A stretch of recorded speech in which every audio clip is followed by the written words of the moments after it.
This lecture is about buyer behavior, both consumer and a little bit on business buyer behavior. So what we're going to do is kind of take a consumer and sort of take a look inside their head and try to get an understanding of why they buy the products they do. The objectives for today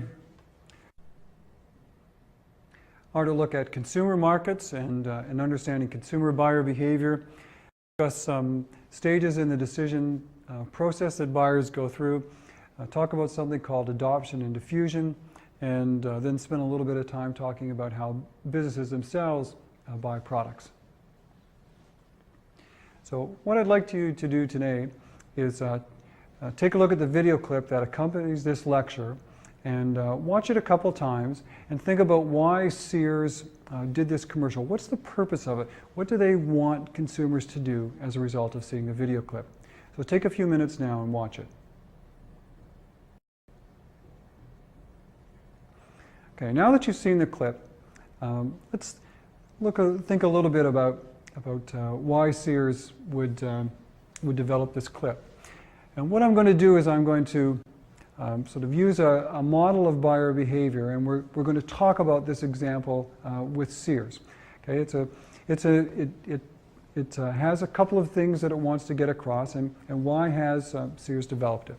So if I think of this person as my typical consumer, what we're going to do is sort of replace that person with this model of consumer behavior. So we're going to use this to try to characterize some of the decision processes that go on in a person's head and how that advertising might influence these processes. So what we have are sort of four big boxes. The psychological variables, the social influence, the decision process itself, and some personal or some purchase situational factors that might impact it. So we think about the overall yellow box as the sort of person making the decision, and what acts on that are the marketing mix decisions, like the advertising as part of the marketing mix and any other stimuli that might influence this person. And the end result is whether the person purchases the product or not. Okay. So let's begin to look at some of these factors.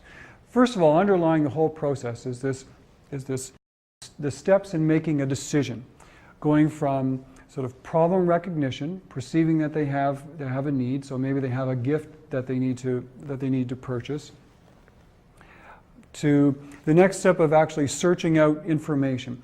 What products are going to provide value, will satisfy that particular need. And most consumers then go and sort of evaluate alternatives. Now it depends on how important this product is to them in terms of the extent of sort of assessing the value and looking at these various alternatives. But we often have what's called an evoked set.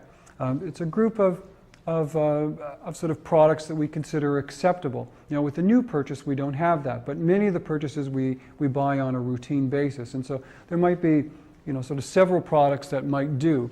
This next shot is from a Consumer's Report magazine, and it's sort of an example of an evoked set in that there are many products and they're sort of ranked on various features or attributes. And we don't certainly have something that's quite this extensive in our minds. But for many product purchases, we have a set of products that seem to be acceptable, and we kind of have an idea in terms of what features one product might have versus another, and so we might buy, you know, from that group of products. And then we go down to the actual purchase decision itself, where we actually go out and make the transaction.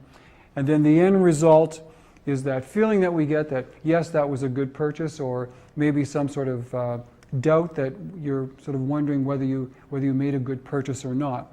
That lingering doubt or anxiety is called cognitive dissonance or post-purchase dissonance. It's that feeling of uncertainty that, did you really get the value that you wanted? You spent this money, and is it and was it a good purchase? And what many companies do is they actually have advertising or that addresses this, that, you know, now that you've bought this product, you know, aren't you really glad? Or they might have someone from the company phone up and sort of see if you have any questions, that whether you are happy with that particular product, to try to reduce this anxiety that many customers feel at the end of it. Some customers spend a lot of time, continuing to shop for products even though they bought it, just to make sure that they've got the right deal. Other people sort of don't even want to know after they've bought a particular product because they don't want, to perhaps face the reality that maybe they didn't get the deal that they thought. So that's the decision process. Let's look at some of the psychological variables that might affect this decision process, starting with motivation. Depending on the product, how important it is to the consumer, how important it is in their lives, there may be a heightened level of motivation. They may be really quite keen to go out and go shopping. Maybe if it is a gift, that might be much more motivating than buying just a routine product that's like a food product that you'd sort of buy in a grocery store. So the level of motivation may affect the whole decision process. It might certainly heighten it if you're more motivated to do it. Perception is how you sort of perceive the world, and we'll talk a little bit more about this in a minute, but people perceive things in different ways, and so that may affect the decision process. When we take things in by perception, we in fact will learn things about our external world, and we gain sort of experiences and think about things.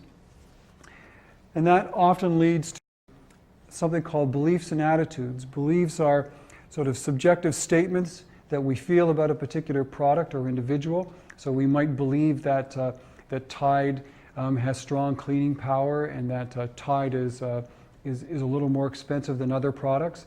And that may lead to various attitudes, which are sort of favorable or unfavorable responses. In other words, that we like Tide and we like it a lot or a little bit.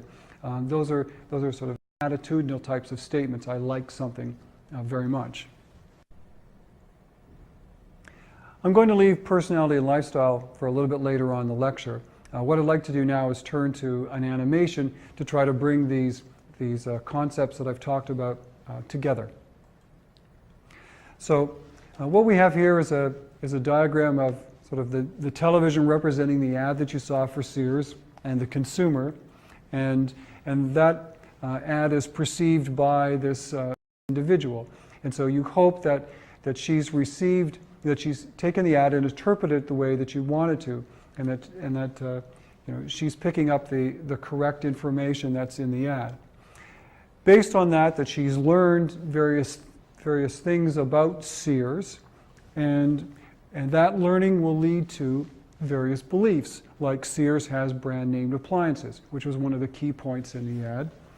And also there could be another belief that Sears has good prices, and also that Sears is convenient.